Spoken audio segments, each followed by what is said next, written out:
Para hablar del cuerpo moderno es necesario hacer un análisis o recuento desde que la humanidad primitiva mezcló por primera vez sustancias, entre ellas óxido, arcillas, cal, para manifestarse y conservar sus historias ilustradas en las cuevas.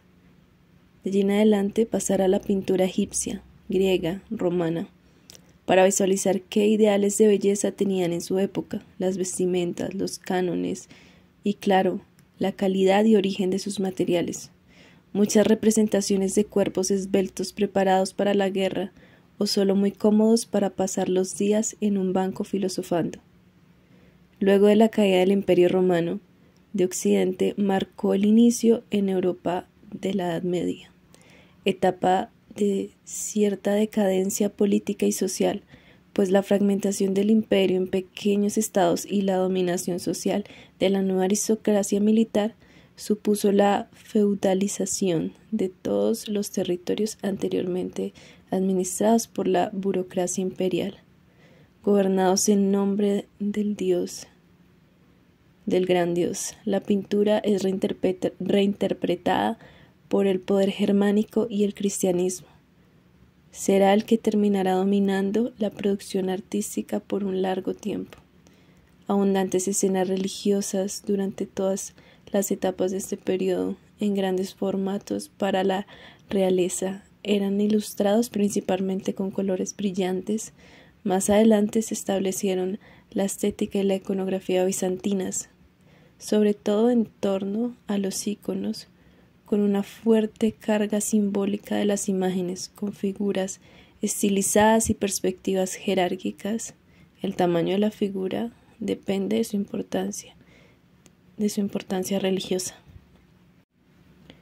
El arte gótico se desarrolló entre los siglos XII y XVI, época de gran desarrollo económico y cultural. Un sector cada vez mayor de la sociedad tenía acceso a la cultura, que dejó de ser patrimonio exclusivo de la Iglesia. El auge de las universidades comportó un aumento de los estudios científicos, filosóficos y literarios, sentando las bases de la cultura moderna. La pintura gótica dejó de ser mural para pasar a retablos situados en los altares de las iglesias, y empezó a desarrollarse la pintura en lienzo, al temple o al óleo. Surgido en Italia en el siglo XV, se expandió por el resto de Europa desde finales de ese siglo e inicios del siglo XVI.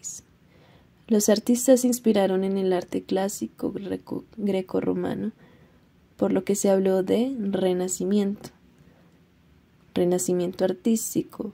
Tras el oscurantismo medieval, el estilo inspirado en la naturaleza, surgieron nuevos modelos de representación, como el uso de la perspectiva, sin renunciar a la temática religiosa. Cobró mayor relevancia la representación del ser humano y su entorno, apareciendo nuevas temáticas como la mitología o la histórica, o nuevos géneros como el paisaje, el bodegón e incluso el desnudo.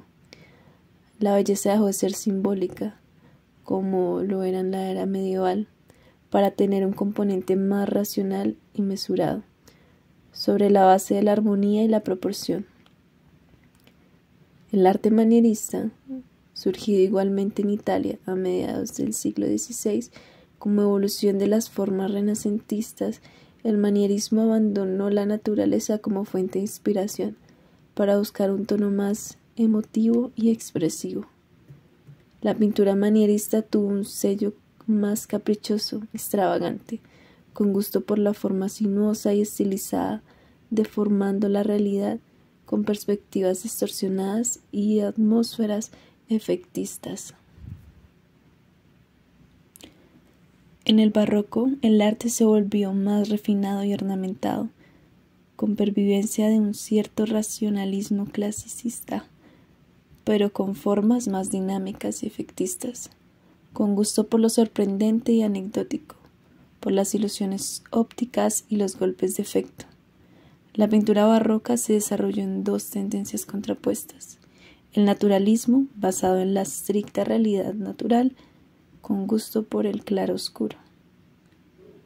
En el llamado pleno barroco, o sea, la segunda mitad del siglo XVII, de estilo decorativo y predominio de la pintura mural. La pintura rococó se movió entre la exaltación religiosa o el paisajismo veduista en Italia. Las poses pomposas, elegantes con vestidos de la realeza. En el terreno artístico, en el siglo XIX, comienza una dinámica evolutiva de estilos que se suceden cronológicamente cada vez con mayor celeridad, que culminará en el siglo XX, con una automatización de estilos y corrientes que conviven y se contraponen, se influyen y se enfrentan.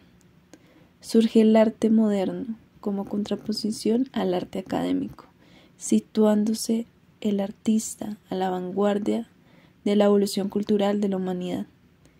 El simbolismo, estilo de corte fantástico y onírico, surgió como una reacción al naturalismo de la corriente realista e impresionista, poniendo especial énfasis en el mundo de los sueños, así como en aspectos satánicos y terroríficos, el sexo y la perversión.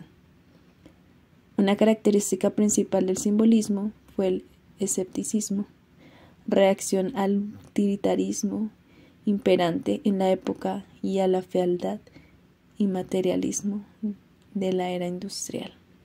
El arte del siglo XX padeció una profunda transformación en una sociedad más materialista, más consumista. El arte se dirige a los sentidos, no al intelecto. Surgieron así los movimientos de vanguardia, que pretendían integrar el arte en la sociedad, buscando una mayor interrelación artista y espectador, ya que este último, el que interpreta la obra, pudiendo descubrir significados que el artista ni conocía. Las vanguardias. En los primeros años del siglo XX se forjaron las bases del llamado arte de vanguardia. El concepto de realidad fue cuestionado por las nuevas teorías científicas, la subjetividad del tiempo de Bergson, la relatividad de Einstein, la mecánica cuántica. También influyó la teoría del psicoanálisis de Freud. Por otra parte, las nuevas tecnologías provocaron que el arte cambiase de función, ya que la fotografía y el cine ya se encargaban de plasmar la realidad. Entre ellos encontramos el expresionismo, el futurismo, el suprematismo, el dadaísmo, el neoplasticismo y el surrealismo.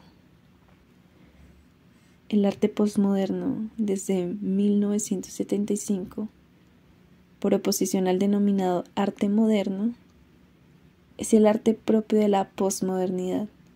Asume el fracaso de los movimientos de vanguardia como el fracaso del proyecto moderno.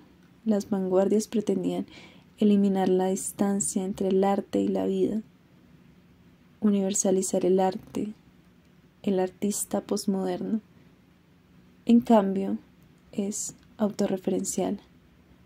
El arte habla del arte. Pretenden hacer una labor social.